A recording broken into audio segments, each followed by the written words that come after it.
You know, it's that time of the week again, DBA, the draft league that I'm currently in, where my battler plays the games for me instead of me actually playing the games. But if you guys haven't seen the last couple of videos for this DBA draft, I'm gonna have a playlist for you guys so you're able to see all of that good stuff. But yeah, if you guys also enjoy this video, consider subscribing to the channel for more draft league content. Draft is a pretty fun way of playing competitive singles, so hopefully if you guys haven't tried the draft yet, I'd advise you guys to try one because it is some good fun. But either way, week 5 of DBA, and we're up against what are they called? We're up against Plussy the Dulcie. I think this person replaced the other person I was supposed to be facing, but they basically dropped the draft and this person decided to pick it up. They didn't really change anything to do with the team, but it's basically what we saw at the end of the last video, where it was Basque Legion, which I was a bit worried about, and then I realized it was Pelipper. Then I also realized Basque Legion has Swift Swim, so I was just like, damn.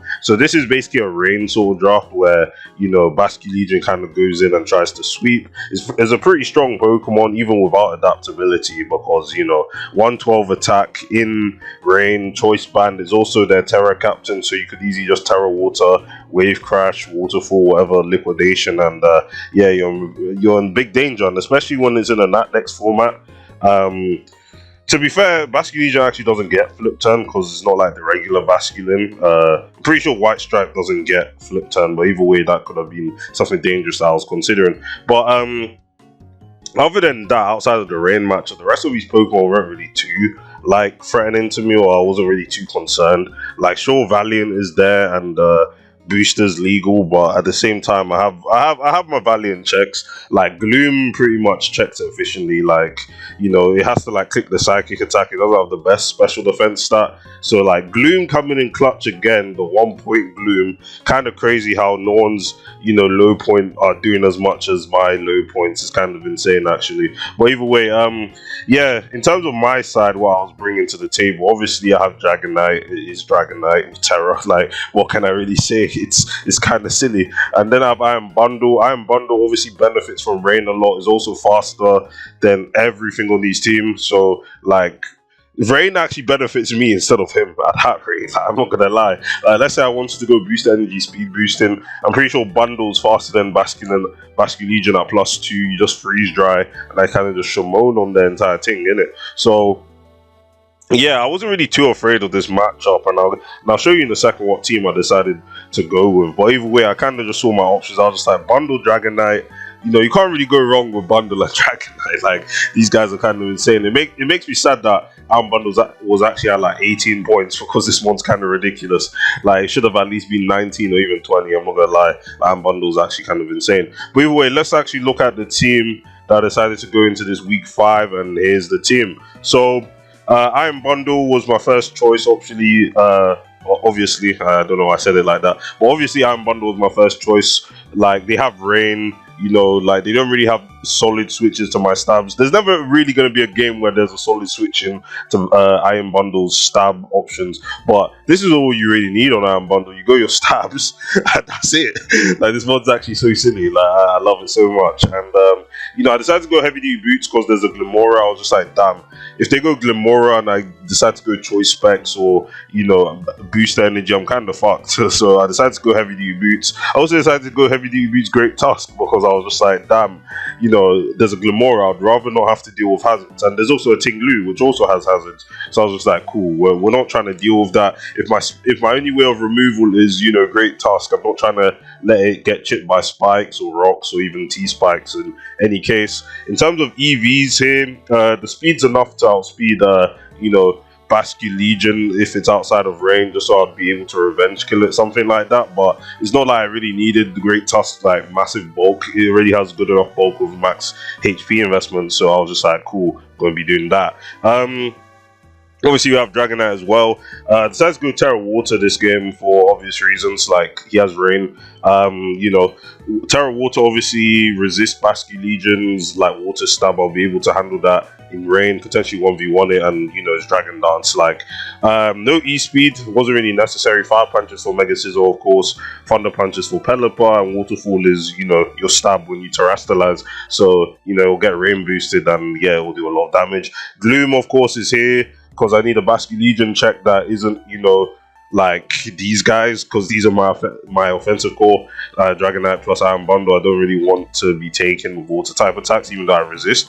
And Gloom is obviously pretty bulky with an Eviolite, so Basque Legion isn't too scary. Like, I was making this team and I was like, Lost Respects is kind of scary and it's not really bad. So I was just like, yeah, Gloom is kind of shaky in the late game, but yeah, it's good enough for you to handle, you know, Wave Crash in Rain, Liquidation in Rain, all of that good stuff. We also have Aggron here. It's there for rocks. It's also like my secondary Basque Legion check. Like, you can tell that I was pretty scared of that Pokemon overall because, like, you know, Mega Aggron does have rocks, which I appreciate, and it is really bulky if you invest in special defense. But at the same time, I have Metal Burst. So, you know, I can obviously revenge kill Basque Legion a lot easier. Like, sure, I don't have priority, but at the end of the day, Metal Burst, like Wave Crash in Rain, managed to live that, and it Okos. Like, if you went Terra Water, or they went Terra Water into Wave Crash into my Mega Aggron, I was Metal Burst and guaranteed to get the kill. So that's why Mega Aggron was here. Then we have Kadabra, which is also just another secondary check. No tertiary at this point, or whatever follows after tertiary at that point. But yeah, we have Counter T-Wave, because I don't want this Basque Legion to, you know, fuck up my shit, you get me? So yeah, that's why it's there. Now 192 speed, should outrun Sigilif, I think. Like, I doubt Sigilif was coming, but I have to prep for every possibility, so that's why I have these specific EVs. It's not like Kadabra has any bulk anyway. Like, you go max special attack, you reach your specific speed tier, and yeah, that's what you really need. But yeah, this was the team. I was pretty confident in it, and hopefully my battler would, you know, deliver on this. So yeah, let's get right into the game. Alright everybody, so we're back with the game, and in terms of seeing this replay out versus these six, I kinda suppose I was expecting them. Like, maybe I wasn't really too shocked. Limora didn't really pull up, nor did Sigilif, Quilladin or Floatzel, but like this is like what I was expecting, to be fair. Like, just his best Pokemon that he can bring. Pelipper for the Rain, he has both his Terra Mon, so you never really know which one he's gonna Terra. Valiant as well, Mega Scizor on Tinglu for hazards, and then like this team. So let's say I was in a position where I was playing this game, because let me actually try and get it into perspective on my side so you guys can kind of understand how I would have played this game. But either way, I see this team and I'm just like, Iron Bundle is obviously the best lead here, like guaranteed. Like, it's faster than everything on this team. Threatens it really, really hard. Like, again, like, they don't have solid Iron Bundle checks. I'll probably lead off with them and see what they do, because I'm struggling to see what they'll lead off with. Like, the best thing for them would be like maybe a Choice Scar Valiant if they're running it against my Iron Bundle, which obviously threatens Iron Bundle. And I'll kind of be in a tough situation because I wouldn't really have the best switch-ins. Like, Aggron's not Mega, then obviously can't take you know, Aura Sphere or Fighting Stab pretty well. And then, you know, Gloom would probably be my best answer. But yeah, in terms of that, like, there just isn't really anything wrong with leading with Iron Bundle here. So that's what I'll probably do turn one. But let's see how this goes. So they do lead off with Iron Bundle, my battler. And they led off with Tinglu. Tinglu is pretty interesting, seeing how, you know, like, if they considered Iron Bundle being a thing, Tinglu is kind of interesting. But you'll see why now they decided to go, you know, Tinglu's, because they're Passion Berry and, you know, it takes the flip turn. Now, Passion Berry is also kind of interested on their side. Interesting tech, seeing how both my stabs were super effective against Tinglu. Like, the safe play for me, if I actually wanted to, I could have just stayed in an Ice Beam, then what would you have done then?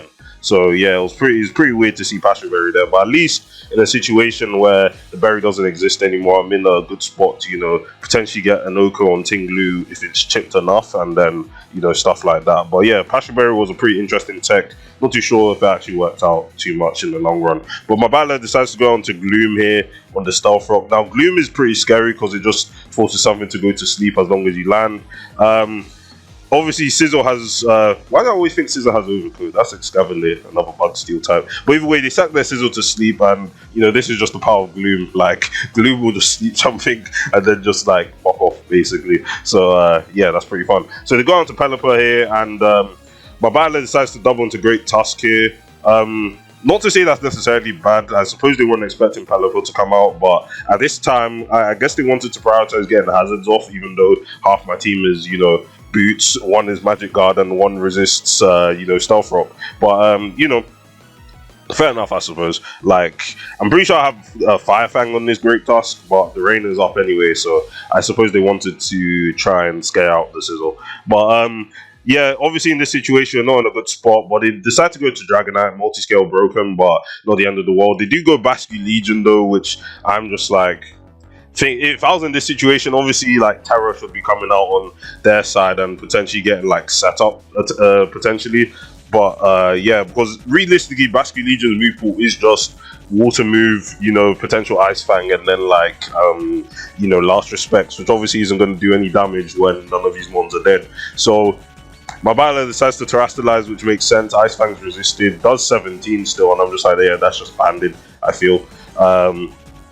Well, they go into Ting Lu, and my battler decides to DD again, and I was just like, yeah, boy, you know how it is. Like, there's actually no reason for you not to DD there. Maybe I would have been a bit, like, fast playing the game and just clicked Waterfall straight away, but the same, or like T-Punch or whatever, because I have T-Punch for the water types. But the fact that they went for a DD again, and I'm just like, damn, this game is already just looking done at this rate, because now Dragonite clicks Waterfall and Ting Lu just doesn't survive. It just dies. So they go on to Jolteon. Jolteon decides to Terra Grass, and that's not even enough to handle Dragonite. Like, damn, like that did so much damage. Basque Legion comes out, T-Punch, boom. Like, this is Dragonite, bro. Like, this one with Terastallisation is so insane. I'm not gonna lie. But yeah, the game's looking pretty one. Like, there's actually like no chance of getting out of this alive. Even if this was Scarf Valiant, I have enough speed to outrun.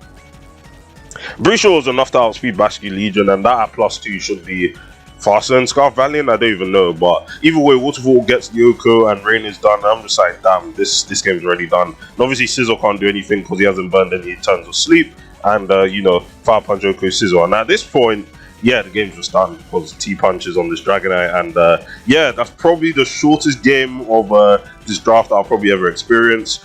Complete domination in terms of getting 6-0'd. To be fair, they just didn't. There's not even that there was no matchup, because realistically, like, there was a chance of you, I don't know, because like getting, like, why would you go like U-turn into Basque Legion? Like, I don't know. I don't think that was the play, really, because, you know, multi-scale's broken. Valiant was the obvious play. Like, if you bring out Basque Legion, someone's just going to assume you're going to go for the Ice Fang, because realistically, what do you have to hit Dragonite? Like, worst case scenario, you Terra and, like, Wave Crash or something. You get the 2-hit KO, but that's just risky. You can't Terra your Jolteon Evil, which they decided to go Terra Grass this game.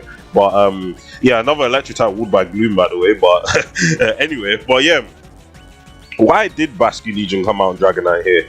Like, you basically just enabled Dragonite to sweep with DD, and like, again, you don't have the best responses to that, so you should have just gone Valiant. I would have been in a the battler would have been in a tough position, because like, you'd go Bloom, they could potentially predict like Psychic on like Choice Specs or something, and I would have gone cooked. Like, what's like is pretty bad. So yeah, at this point the game could have completely just gone a different way, but they decided to go Basque Legion, and you know, like, I just, you know, they DD twice, and yeah, the game was just done. So other than that, my battler played that game, you know, like perfectly, pretty much. There was no misplay or any bad play that could have been made there. Like, the only turn that, you know, didn't go like completely like progress was like going Great Tusk to try and spin, or like trying to threaten Sizzle. But other than that, once Dragonite was in setup, it was just over from that point. Like, this was a very fun game. I'm very, very satisfied with the result.